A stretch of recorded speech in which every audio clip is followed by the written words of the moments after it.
welcome. Yay, welcome. Thank you all for being here. This is our Maui Nui Marine Resource Council monthly meeting. We have them on the first Wednesday of every month, and we always have a fascinating speaker. So we hope that if this is your first time here, that you'll come back, and if you've been here before, we certainly hope you'll come back. We'll be introducing our speaker in just a minute, but I wanted to just present a few little housekeeping items and then also a quick little message for you. Housekeeping, if you want to use the restrooms, they're out the door to the right and upstairs. There's a special code to get in, and Amy over here, is the keeper of the code. At our last meeting, we actually, our meeting is being filmed by Akaku, and at our last meeting, we actually announced the code, which I guess wasn't so good. No. So, Amy is the keeper of the code. The second thing is that we have some comment cards on the large table by the front. And so if you find you have any comments or questions about our oyster restoration project, please, and you don't have a chance to ask them at the meeting or state them during the meeting, please feel free to fill out one of the cards and leave it in the basket there. Third thing is just a little plea.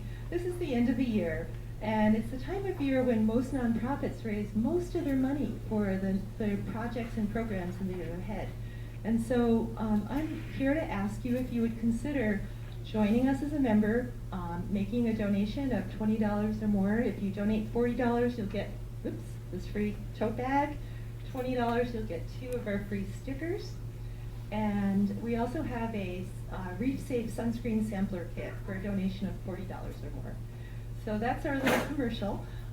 We do have a very generous matching donation of $5,000, and that donation will match. So if you don't, everything you donate will be matched 1-to-1, so dollar for dollar. So and that would be by December 31st. So you'll essentially be doubling your donation by donating now. So if you could, we'd really, really appreciate your help. So I'd like to go on now and introduce Robin Newbold. She's the co-founder and chairperson of Maui Nui Marine Resource Council, and she will be introducing our speaker. Thank you, Anne.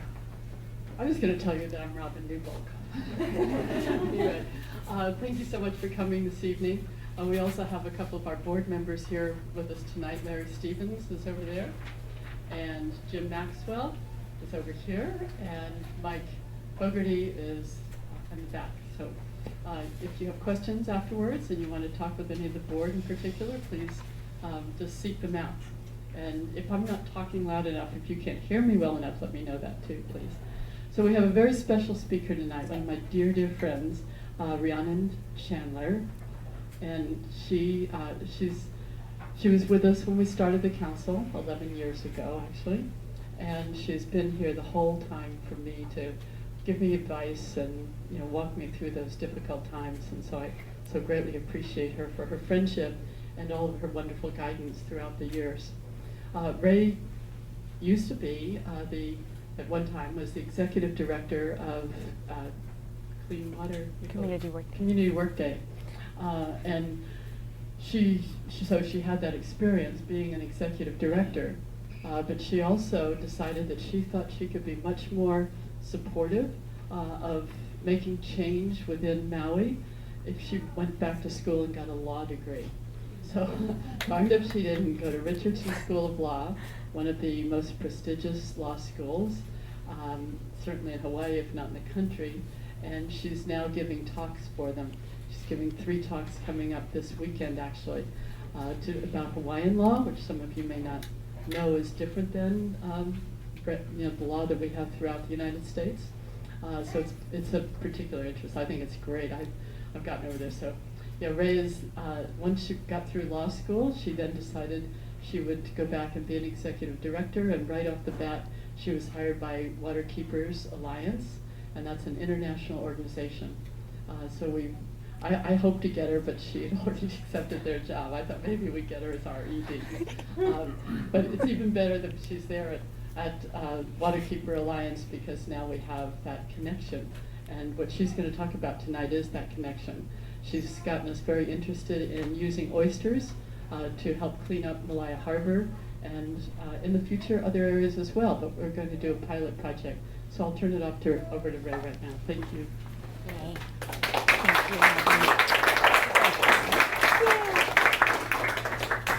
Yay. Yay, aloha.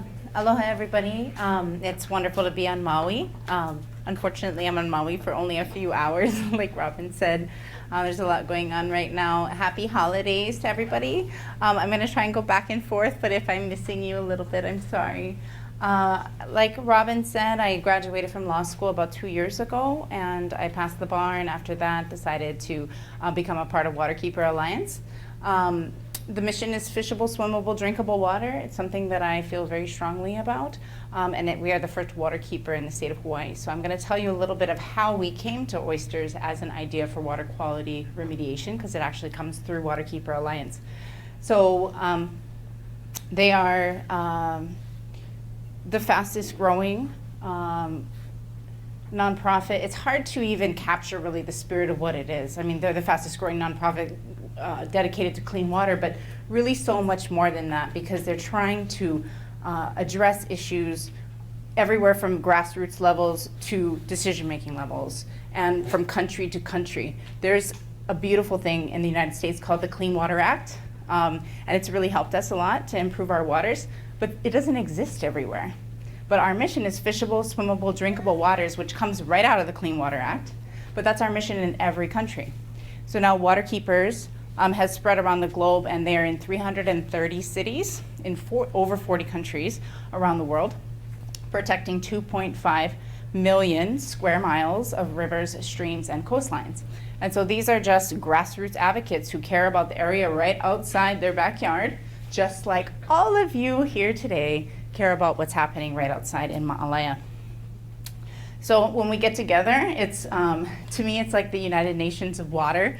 You got people with their little headphones and the translators and speaking French and Spanish, and all over the world, water is actually the same. I mean, we think that, oh man, we have storm water, we have wastewater. What are we gonna do in Ma'alaya? But truthfully, it's the same all around Maui, and then it's the same across the Hawaiian Islands, and then it's the same around the world.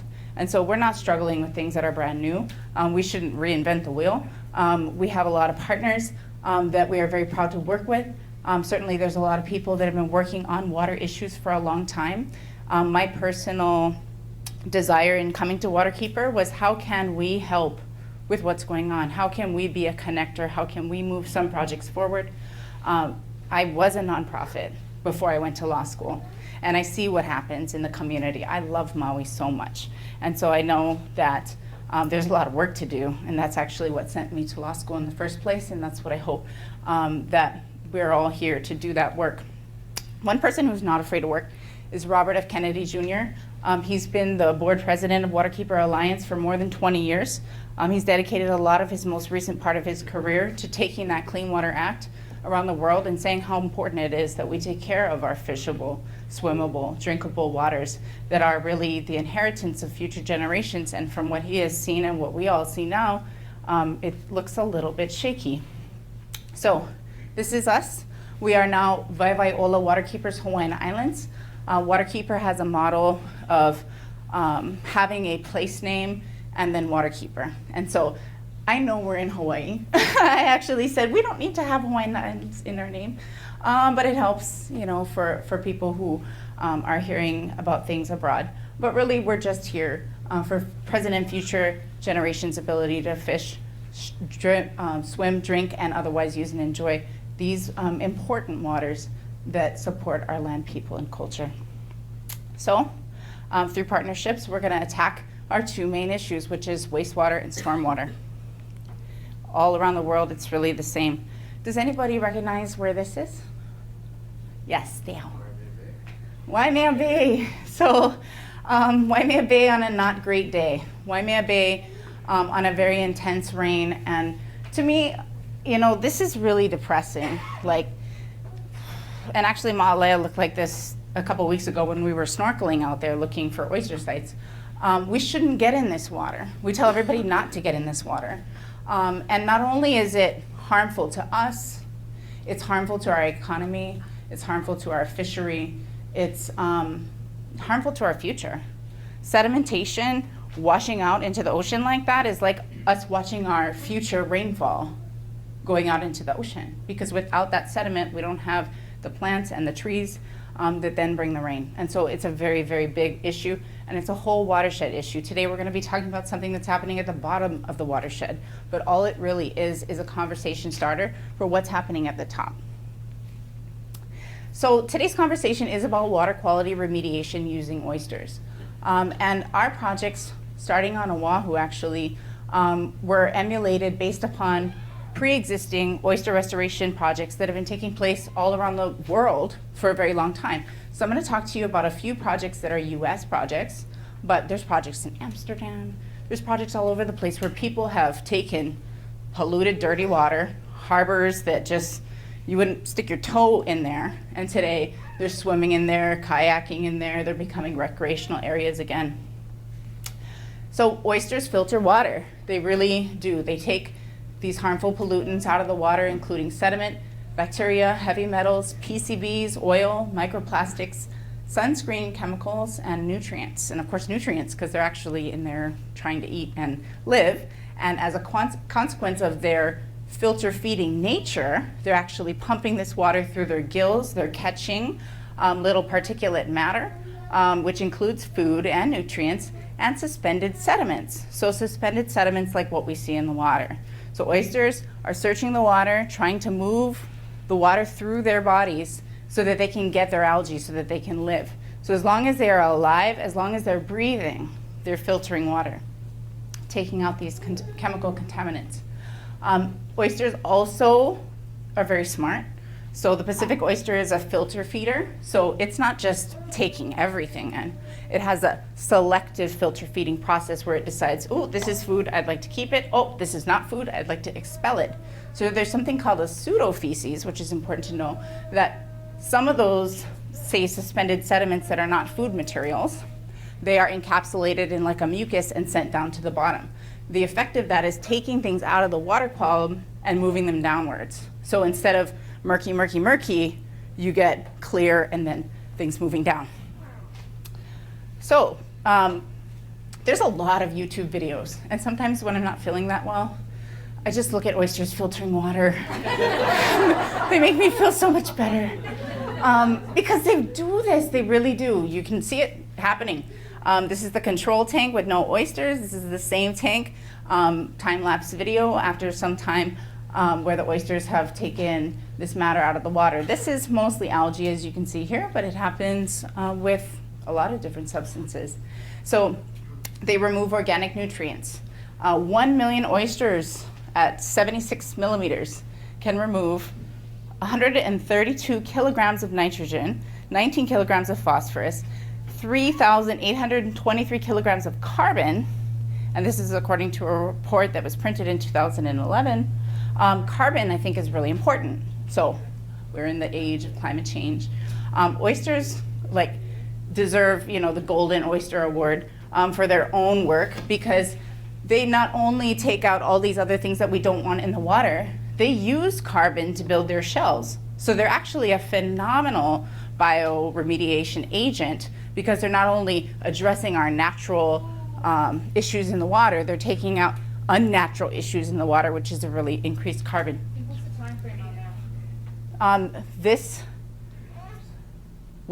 How long does it take them to do it? Yeah, you said 1 million oysters. Yeah. The clocks are 3 hour difference.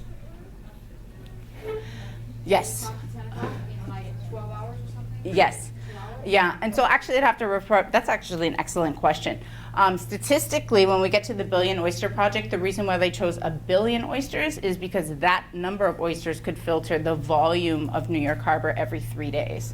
So it's a mathematical equation of how many oysters per how much volume of water. So it depends on the volume, and I'm not sure the specific Higgins report, but I can find that out. So this one is actually measured over time. So it's 200 oysters in 1 week.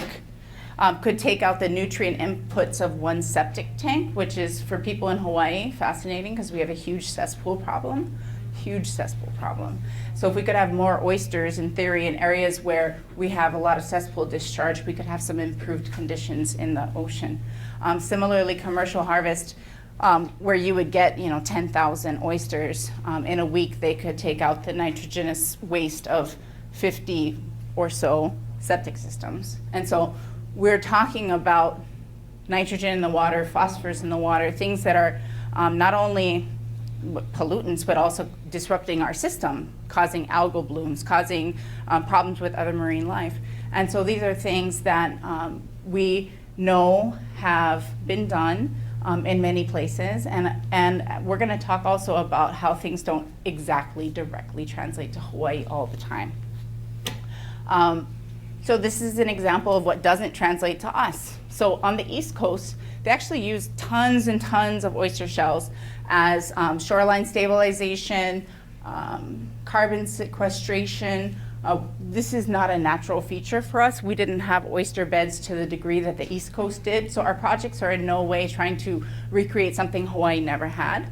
It's very important for us to take our lessons where they are, but oysters are very important to removing carbon in other places, and their shells have been used in many ways. In places where there were true oyster beds, those beds did provide shoreline stabilization.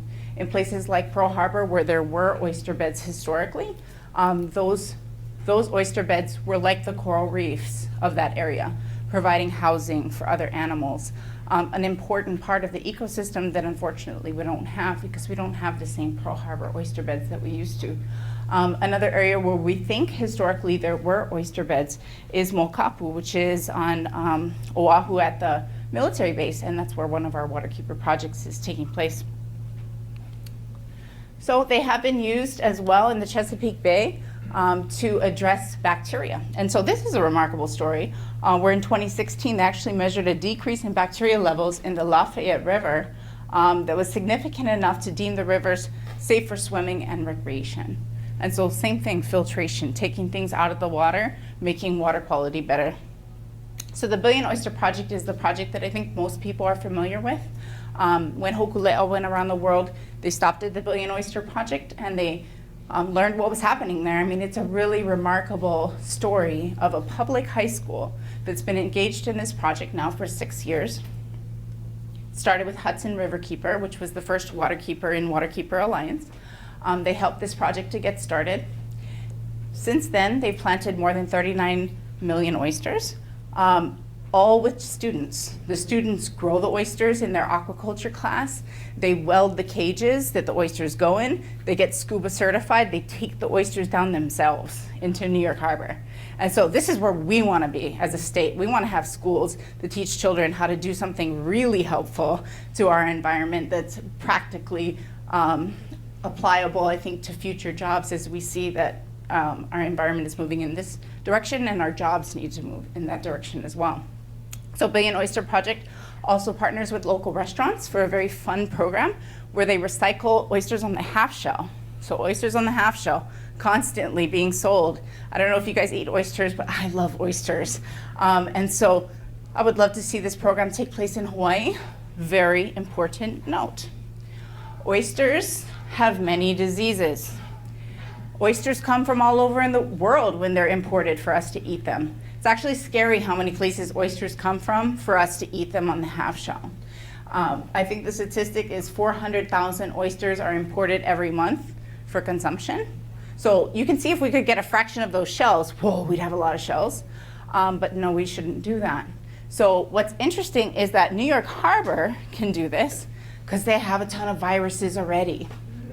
Their eastern oysters got a lot of viruses. There are lots of viruses in the water. Here in Hawaii, we don't have the same viruses, and we want to protect our waters. So we cannot take everybody's good idea and implement it here. We're actually being very careful. And the person that we consult with the most is Dr. Maria Haas, who is the bivalve expert for our state. She's worked in a lot of different places around the world, but she has a very, let's just say, she's very cautious. And that's excellent. And so very important as we take these projects on. So as you can see, they don't all translate, but what we can take the example and run with on is outreach and education. That's applicable everywhere. Yes? So they're having the oysters clean up the leads and all the toxins, and then they're serving it in our restaurants? No, not at all. So, yeah, that's an excellent question. So oysters that are for restoration are restoration oysters. This is probably the most important point of the night. Thank you, sir. Oysters for restoration are not for consumption. They're for exclusively taking toxins out of the water, but by their very nature, they become intoxified. They become deeply toxic and cannot be eaten, not at all. And so a very big challenge of the oyster projects is to secure the oysters themselves, to make sure that people don't just walk up to an oyster and pop it in their mouth like they used to in Pearl Harbor. So we do have some populations around the state that remember eating oysters from the water. And we're going to talk about later why they remember it. That's because our state introduced oysters into the water around the 1950s and 1960s, so people could do that. And actually the type of oysters that we're talking about for this project. Now, that was back when we thought the water was safe enough to do that. The water is no longer safe enough to do that. In Hawaii, there are no approved shellfish growing areas that are like publicly accessible. There's closed areas where there's conditional growing, and then they still have to do something called depuration, which is they take the oysters out of the water, they put them in a tank with clean water, and they cycle through all those toxins, and then they're market ready. And so by no means can we eat any of the oysters related to our projects. Now this project with the Billion Oyster Project and the local restaurants, which I believe they have over 100 local restaurants that they collect their oysters from, those are oysters that were imported for the point of eating them, and then later their shells were recycled for this reproductive process. And this, actually I don't know if you can tell, but this is an oyster half shell, and it's got a ton of little tiny oysters growing off of it. And so what they're doing in the Billion Oyster Project is actually reproducing the process by which oysters reproduce, which is when oyster larvae goes out into the water and they're bouncing around looking for a future home, they really want to find their own shell. That would be their very favorite thing to settle on, would be other oyster shells. That's their like instinctual homing beacon. And that's why we have something called oyster reefs. It's because oysters like to settle on top of other oysters. And so on the East Coast, this project's very, very important because this is how their oyster grows, and they're not really worried about introducing new viruses into the water, unfortunately. So since 2010, there's another Waterkeeper program called New York, New Jersey Baykeeper. They've been working on a project that has restored 3.5 million oysters to a place called New York, New Jersey Bay. There's a place where it goes between both states, and there's a naval weapons station over there, and they've been working with them to install these oysters, which gave us a really good idea about what we might be able to do here in Hawaii. So this is a project that was actually done in the summer of 2017 in partnership between the Division of Aquatic Resources under the DLNR and Dr. Paul Bienfang, who's a water quality professor from UH Hilo. And they worked on a 100-day study. And the reason why they did this was because they wanted to make sure that it was going to be viable for the oysters to go out into the water. Pearl Harbor wants to use this kind of technology.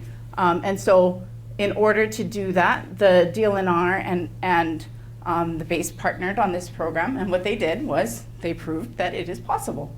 At the end of the 100-day study, the Pacific oysters were taken out of the water. Their survival was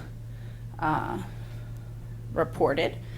Their tissue samples were collected, and in the end they showed that those contaminants had been taken out of the water and now were inside the oysters. So back to the not ever can we ever eat them, it was shown that they had pulled the contaminants out of the water. And so, like we explained, well, like we discussed earlier, if an oyster is alive, it's filtering water because it's trying to eat. So we don't need to know how much water it necessarily took out or cleared or filtered or anything. We just need to know, is it alive? Because if it's alive, it's cleaning the water. So these water quality studies, these pilot projects that we're talking about are really whether or not the conditions are okay for oysters. Because if the conditions are okay for oyster growing, then that means that they're going to have an impact on making the water better. So this particular study that was done last summer involved 500 oysters in 14 cages, and that's what was reported in the Honolulu Advertiser. And so, again, it was really a surface water kind of project, and that had to do with the conditions. But in this project, they had the oysters floating right there on the surface, and they monitored their growth. And like we said, they took those pollutants out of the water column. And so this is not what happened in the 1800s per se. This is not a photo of it. I wish I was there and I could have taken a picture. But in the 1800s, whalers came and dumped eastern oysters and Pacific oysters into Pearl Harbor and Kaneohe Bay, where the whaling ships would come in, with the intent of trying to establish oysters for eating. Many of these whalers came from the East Coast, where they have huge oyster populations and wanted to continue to be able to have those here in Hawaii. And so they did that. And interestingly enough, these two locations never really became like oyster hotspots for these oysters. So despite the efforts of trying to put them into the water, and you know that, when you put enough and usually they get together and things happen and then you have oyster babies, it didn't happen. And so why didn't it happen? And so what Dr. Haas theorizes is that the oyster's natural environment is so much different. I mean, think about how cold the water is in New York, ice cold. In some places of the East Coast, and then compared to us, right? I mean, we're so different. And so when you take a cold water oyster and you put it in a hot water bath, it's probably not that excited about, the temperature change. And I think it's as much as we think it's, would be like ramped up, it's slowed down. And so the oysters just didn't become as viable as they would in their home waters. And that's in part why we didn't see what the oysters the whalers hoped to see as a result of these introductions. So subsequently, the state actually introduced oysters themselves, and still, we don't have pervasive amounts of oysters on the shorelines to demonstrate that work that was done in the 50s and 60s to improve that oyster fishery. So the Pacific Aquaculture and Coastal Resource Center, they are our flagship campus. This is a wastewater treatment facility. I don't know if you guys are familiar with Keaukaha on the Big Island, but they took an old wastewater treatment facility and turned it into an aquaculture facility. And so they are taking these giant tanks, and they're full of oysters and other types of fishes. They have a program that is basically like the seeds of commercial industry, that in the future people can have jobs in this area if they wish. Oyster production is something that would be really nice for Hawaii to have more of in the future, but right now we have a clean water issue, and in part that's why we're here today. So that is the facility that's producing the oysters that we're going to talk about here today. Those oysters are called Pacific oysters, and they're coming from PAC-RC. And so Maui Nui Marine Resource Council is an affiliate of Waterkeeper Alliance, and as Robin said, has been around for many years, started by the late Ed Lindsay. And the mission of the organization is, the heart of it is really the reefs. And our reefs are in trouble, as we all know. And one of the reasons that our reefs are struggling, besides heat, is sedimentation, right? What's going on in the water, but all the many things that reefs have to deal with that they should not have to deal with. But really, water quality and water clarity are big issues for all marine life, and especially for our reefs. And so it's very important that we give them the best chance that we can. And the oyster projects are important for a number of reasons. We have talked today about how oysters filter water, and that's important. They do these great things for the ecosystem, and they're really proven to do these things.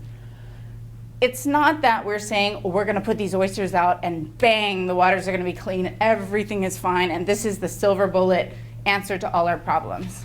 Not even close. We're putting the oysters out there. We want to do a water quality study, just like was done at Pearl Harbor, to make sure that the conditions for oyster growing are good here in Ma'alaya.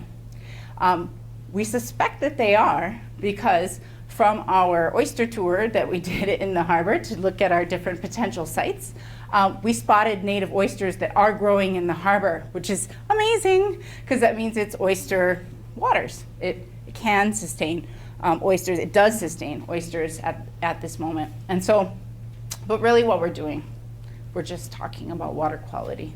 This is not a oyster restoration, renovation, everything happens through the oysters. This is a very important conversation because you all came here today to talk about Ma'alaya Bay. And that's really what MRSA is doing. They just wanted to help Ma'alaya Bay. Oysters are a way to get there. Not 100% because the oysters are going to do the work, but because we are talking about them, which is starting the work right now. And so one thing that MRSA is doing in combination with this oyster project is actually working in the watershed, like we talked about earlier, Waimea Bay, right? Really, the problem's not in the water, the problem's in the mountains.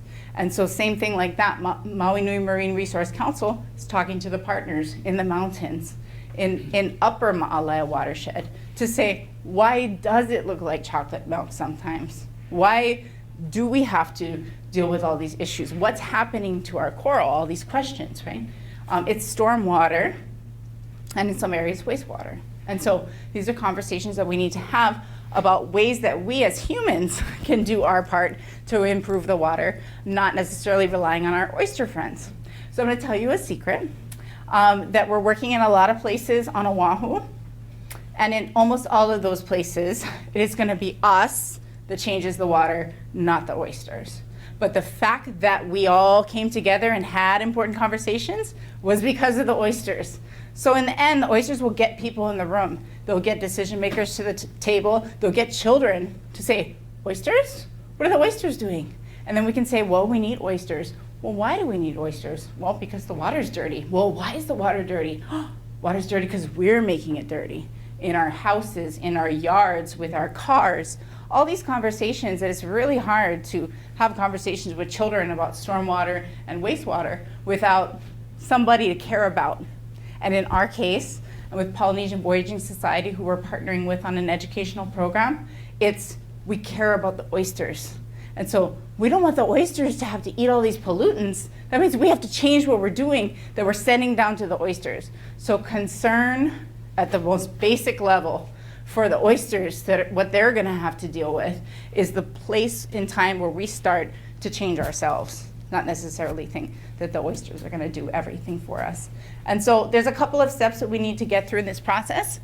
We have permits that we've applied for. We also want to hear from people about their thoughts. We need to secure an MOU to work at our site. We're going to train our staff and volunteers about oyster management and care. We have to make sure our friends are okay. We have to take care of them. We have to take care of the cages that they're inside of. There's something called biofouling and algae that builds up on the outside of the cages. We have to make sure that we clean those cages so that water flow can move through and the oysters can continue to eat and be okay inside there. We need cages badly, and we're going to talk about cages a little bit later. But our proposed project is roughly 1,000 oysters at 4 locations. So those 4 locations are Site 1 right here in the harbor, Site 2 right here on the outside of this rock wall that's in the middle, Site 3 closer to the catwalks, which have not been replaced yet. So that will be a part, is that correct, Paul? They haven't been changed. So we're waiting for harbor renovations, which is very exciting. So our project is timed with harbor renovations that are coming to Ma'alaya Harbor, which means that not only do we have to deal with the sediment that's coming from the top when it rains, we have to deal with some turbidity and disturbance from the actual moving of the pilings and that kind of thing. And so oysters, in many places where they're going to do disturbance activities, are used to stabilize the turbidity in the water. So back to the cages. So one thing about people being afraid that other people are going to eat oysters, and what if somebody eats them and they get sick, which is the most important part of the conversation. People not eating oysters is central to the success of the project.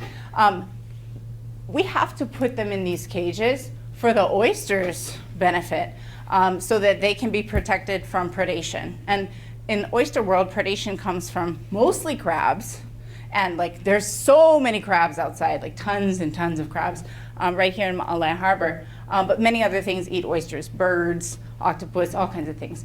And so what we need to do is protect the oysters from the other animals and from ourselves. And so we're building different types of cages that are intended to be as Fort Knoxed as possible, with signage that says toxic, skull and crossbones, no eating, all these things. Not necessarily English, we have to have many messages that, translate across multiple languages so that people understand. But honestly, I think if there's like a lot of signage and you had to cut into this cage to get in there and then take it out, we're at least trying to make it harder for people to access the oysters. Dr. Maria Haas is actually working on a project with buoys that would have cameras attached to them and little alarms for underwater sensors that would like shoot us a message and say somebody's in the cage. And so that's the direction that we're going in. There's a lot of research and development that goes into this, and as we learned, you can't just apply everything from the mainland and put it to work here. We have to like come up with our own good ideas about how this is going to roll out in the most effective way for Hawaii. But we are thinking about many different things, and we welcome your thoughts about how we can make these things better. And so oysters are grown in clean water. So I don't want this talk to dissuade anyone from eating oysters. Oysters that are for sale commercially are safe, and that's the reason why we have these rules about shellfish growing areas and certified waters. And so these oysters are for restoration, not for eating. Other oysters are wonderful and safe to eat, and please eat those, but not these. Okay, so next steps. MRSA really wants to have a successful pilot project showing that the conditions for survival are there. After that, they would like to move on to native oysters. Native oysters are going to take a little while to produce. And so just like Pearl Harbor, right, step 1, water quality project using Pacific oysters. Step 2, move on in different ways. So similarly, we want to make sure that this is going to work. We want to make sure that the conditions are there. And then we can move on in the direction that we want, upscaling our numbers to have a bigger effect. And so we are fortunate that our partner is the Pacific Aquaculture and Coastal Resource Center in Hilo. We could have no better partner. Dr. Haas has already produced 2 species of native oysters. Those are the oysters that we're using for our projects on Oahu.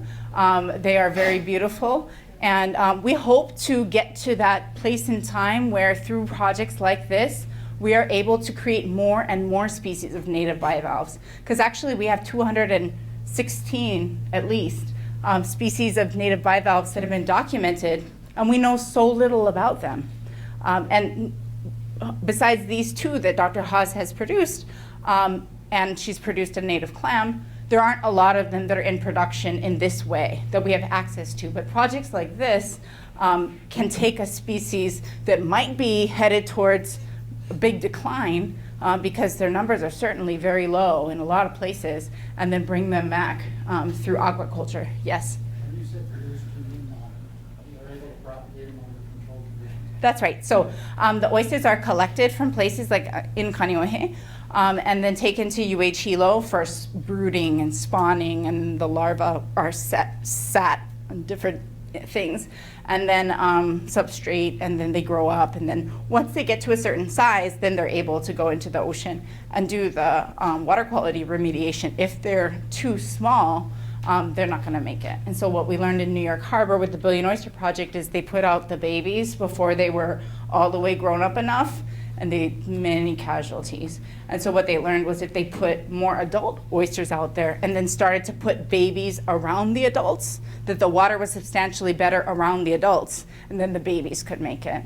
And the reason why you have babies versus adults is because when you're talking about like thousands and millions of oysters, really, like, it takes a lot of algae to feed them in the lab, in the aquaculture.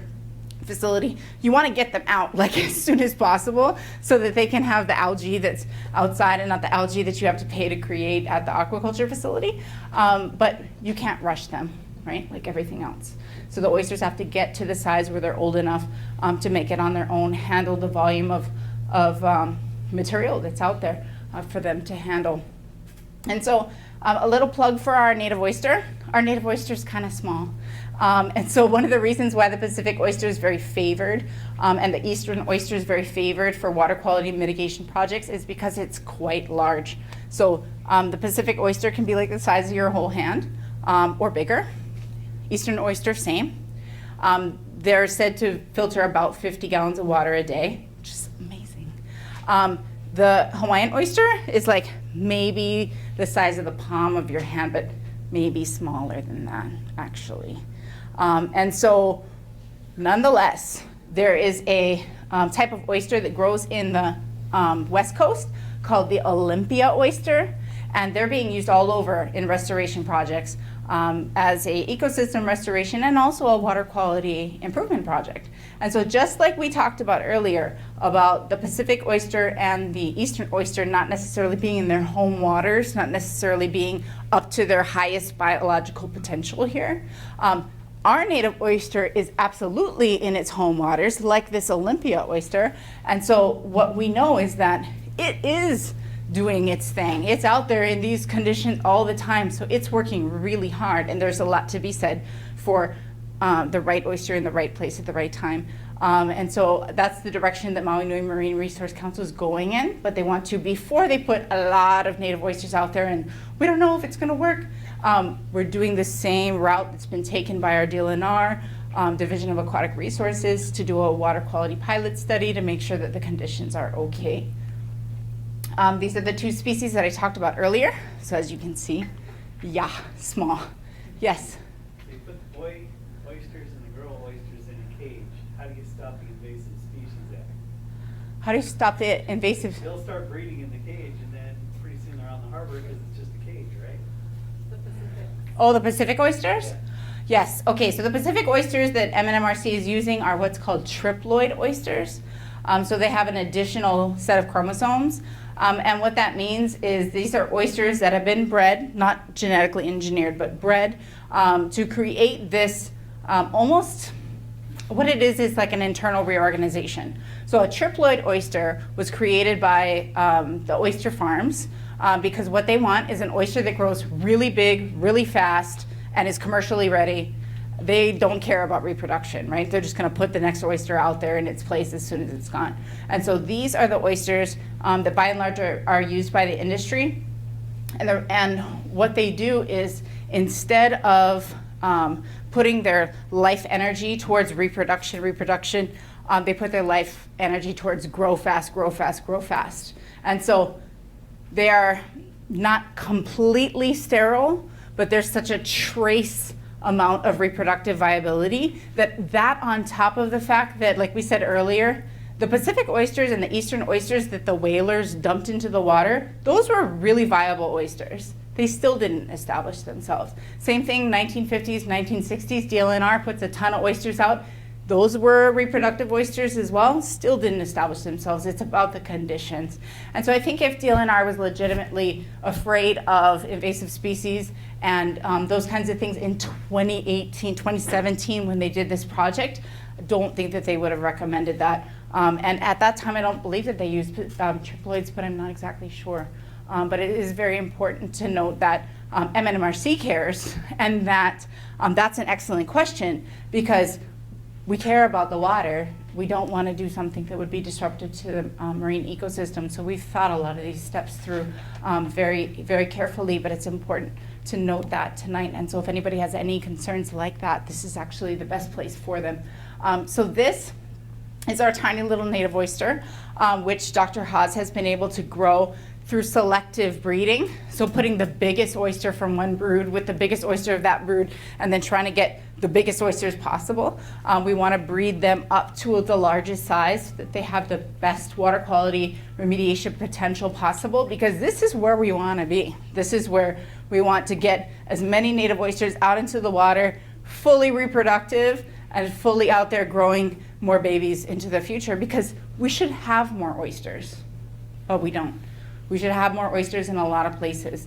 They've been over-harvested, and we have water quality issues that are the reason why we don't have more oysters, but this is our chance. The other thing is this very beautiful oyster right here called Pinctada margaritifera.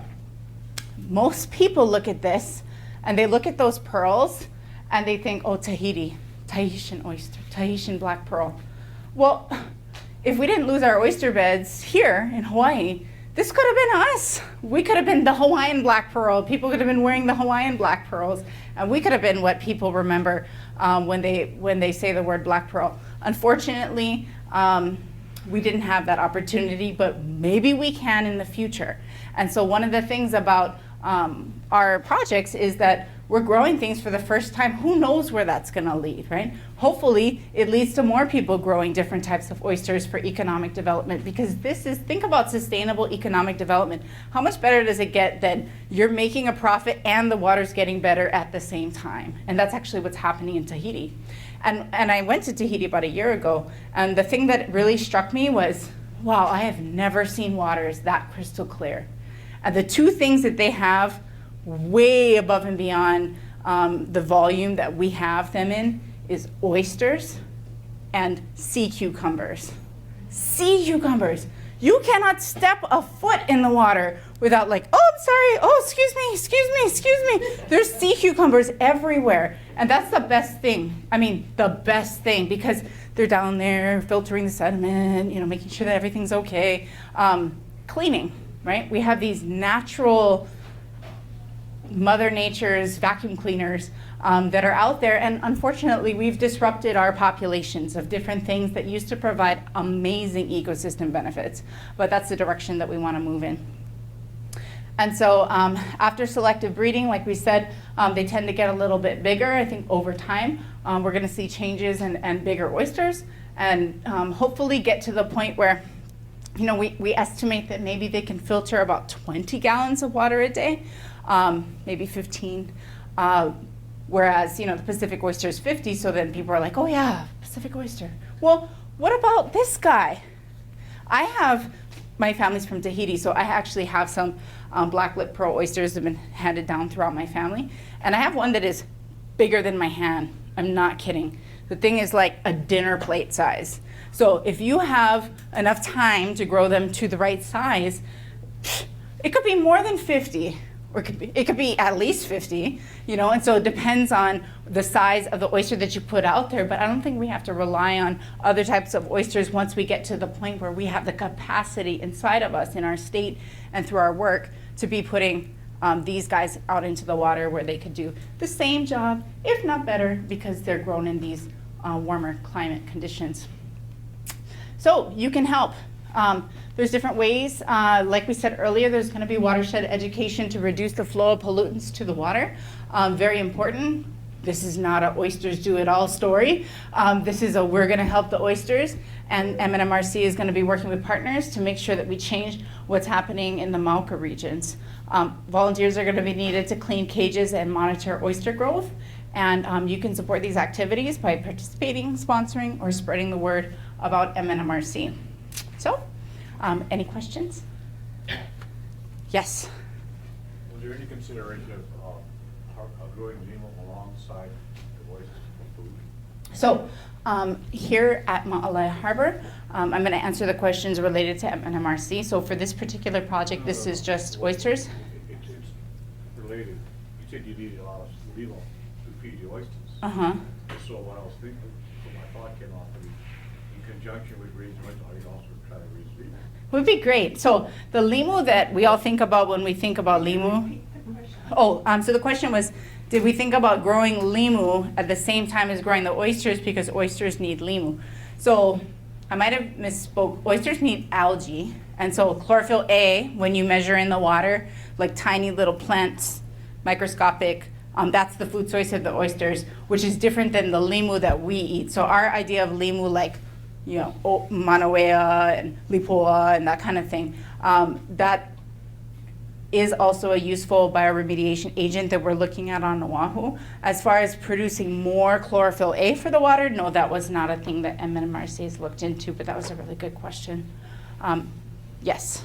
What do you do with the oysters after they've died and they're full of toxins? Yeah. How is that process? It's a great question. So we hope to keep them alive, right, for as long as possible. But if they do pass away, that's why we do the maintenance. So we have to take them out of the water after they are no longer alive, and they have to get incinerated and then put into the landfill in the normal hazmat process, and that's the best practice. Yes, yes, yes. Is the blackwood one that's grown here before, is it native? Yes. Okay. Yes, so Pinctada margaritifera's range includes Tahiti and Hawaii. So at the time of Pearl Harbor, being called Pearl Harbor, that's our Pearl Harbor oyster. And the ones that are in the harbor that you found, has anybody tested the tissue of those to see if they are infiltrating some of this material now? The ones that we found out here on our study, no, we didn't collect any that day. But if they are alive, they're taking contaminants out of the water. If we were to take them and do a tissue culture, I'm sure we'd find contaminants in their tissue, but right now the native oysters are so valuable. Everywhere where we find a native oyster in high enough concentrations to harvest them, we want to take them to UH Hilo for breeding. And it wouldn't be, unless we really needed to know what's going on, that we would do a tissue sample yet. Yes? For funding, are you guys doing an adopt an oyster program? So we are. So it's hard for me to answer these questions because I have two hats on. So Viola Waterkeepers, Hawaiian Islands, and Oahu Waterkeeper, who I represent, Oahu Waterkeeper, we're doing a project called Adopt a Native Oyster Ohana. And MRSA, are you guys doing Adopt a Oyster Ohana at the moment? No, not at the moment. We will be. But in the future. Yeah. Yes. Yes, great question. Yes. How long does it take to get the oyster big enough to release from the pond? That's a big, good question too. So it depends, on the conditions. But with the native oysters, they were born on May 23rd at UH Hilo. Just a bing! Because I don't have children, they're my babies. And so I know exactly when they were born, May 23rd. And the idea is that approximately 9 months, hopefully. But it's really not an age, it's more a size that we're trying to get to. And so certain growing conditions, like you could have them in the open ocean in one area, and they would not grow as fast as the open ocean in, say, Hilo Bay, which is tons of chlorophyll A, and they grow like bananas. And so it's important, the locations, but we're trying to get them to a size where we think that they would be hardy enough for this. That's a good one. Yes? How long does an oyster live? It's a good question too. And so there's an oyster in the East Coast that they think was at least 80 or 90 years old. Yeah. So there's mussels in the Willamette Bay that they know are 100 years old. The average age is more like 3 to 5 years, 10 years in the pearl oyster world. And so it totally varies, but it just depends. Like an oyster usually grows until someone eats it, like naturally, right? So we don't usually know how long that they grow. But there's a story in the newspaper about like one of the largest oysters ever found in New York Harbor, and they talk about what was going on at the time this oyster was probably born, and a very long time ago. And so it's fascinating because like the Tahitian oysters that I have that are bigger than my hand, I don't know. I mean, who knows how old they are, right? I mean, so we have, I read something about aquarium collecting, and they talked about how long a fish lives, in an aquarium versus how long it lives out in the water, right? So we don't know, what happens in nature, but they can live a very long time. We're expecting under these conditions that at least 5 years, that we're hoping to have them in the cages. Yes, yes. Okay, right here in the front first, yes. In the 90s, we were growing abalone Ooh. on the Big Island. Uh-huh. And I'm wondering if that's still happening, and if not, if those are sites, because the process sounds very similar. Yeah, that's a great question. So in Kona they are. So there's a state kind of aquaculture facility in Kona that's a conglomeration of different businesses, and right there they're growing abalone, and they sell it at the farmers market at KCC, and so there's a big local market for abalone in restaurants and all over the place. Awesome. Yes, right here in the back. How do you tell if an oyster is alive or not? That's a good question. Yeah, that a lot of times they're open already. You know, that means usually a predator's gotten to them, or they're loosened from the rock, or in some way showing you a signs. I've taken oysters in my oyster collections back to Maria Haas, and she's like, oh, it's closed, but it's not alive. You know, so there's certain things that that's the identification and training program. Like when I bring them to them, we never know what's going on, because you bring them and collect them, they're not in water. So when they get to UH Hilo, you're like, please be alive, please be alive, please be alive. And then they get inside the water, and then you see bubbles coming up, and then that's your sign that everything's okay. But it's definitely an identification process. And usually if they're clinging on and they look closed, they're alive. Dale, do you have any signs about live versus dead? Open! Yeah. They're open. Perfect. Yay. Yes, right here in the back. Is it possible to culture sea cucumbers? Yes. So same institute of Pacific Aquaculture and Coastal Resource Center at UH Hilo is looking at 6 different types of sea cucumbers that are native that we might be able to use hopefully in the future, looking at maybe what's possible for Alawai. And so there's a salinity level in the Alawai that goes up at least 1/3 of the Alawai, that there's enough tidal change that the salinity level can handle oysters or sea cucumbers. We're looking into that right now. We want to find the biggest native sea cucumber we can find.